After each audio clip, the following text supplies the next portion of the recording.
இப்போ பார்த்தோன்னா விஜயா வேணுமணிக்கே சிந்தாமணி கால் பண்ணி இந்த மாதிரி கடுப்பேற்றுற மாதிரி பண்ணுறாங்க. உன்னோட பொண்ணுக்கு கல்யாணம் ஆக போகுது சிந்தாமணி அப்படின்னாங்க. என்ன சொல்கிற அப்படின்ற மாதிரி செம்ம டென்ஷனாக கேட்குறாங்க. ஆமாம் அண்ணா 2 மணி நேரத்தில் உன் பொண்ணுக்கு கல்யாணம் ஆக போகுது. என்ன உனக்கு பார்க்க முடியலன்னு வருத்தமாக இருக்கா? உனக்கு நான் அட்ரஸ் தரவா? எங்கள் குடும்பமே சேர்ந்து உன் பொண்ணுக்கு கல்யாணம் நடத்த போகிறாங்கன்றாங்க. இதெல்லாம் கேட்டுட்டு சிந்தாமணி செம்மையாக டென்ஷனாக என்ன சொல்கிற ஏது சொல்கிறேன் பயங்கரமாக கத்துறாங்க. ஏன் கத்துற? உனக்கு அட்ரஸ் அனுப்பவா?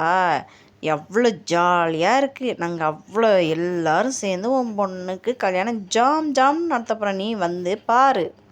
பயங்கரமாக கடுப்பேற்றுறாங்க. அந்த டயத்தில் பார்த்தோன்னா சிந்தாமணி என்ன தான் செய்யலாம் அப்படின்னு சொல்லிட்டு அங்கே இருக்க பொருள்லாம் தூக்கி எறிகிறாங்க. இந்த இடத்த நம்ம என்னான்னு எப்படியாச்சும் கண்டுபிடிச்சி போய் கல்யாணத்தை நிறுத்தணுன்றாங்க. தாலியெல்லாம் கட்டி முடித்த பின்னாடி தான் போகிறாங்க. அடுத்து நிறுத்துங்கன்றாங்க. முத்து சொல்கிறாங்க ஆமாம் தாலி கட்டின பின்னாடி நிறுத்தினா என்ன அப்படின்றாங்க. எல்லோரும் செம்ம ஹாப்பியாக இருக்காங்க. சிந்தாமணி மட்டும் ஓன்னு அழுகுறாங்க. சிந்தாமணி ஆட்டத்துக்கு கிடைச்ச பரிசு நீங்கள் என்ன சொல்றீங்க? மறக்காமல் கமெண்ட் பண்ணுங்கள். தேங்க்யூ. நெக்ஸ்ட் வீடியோ பார்க்கலாம்.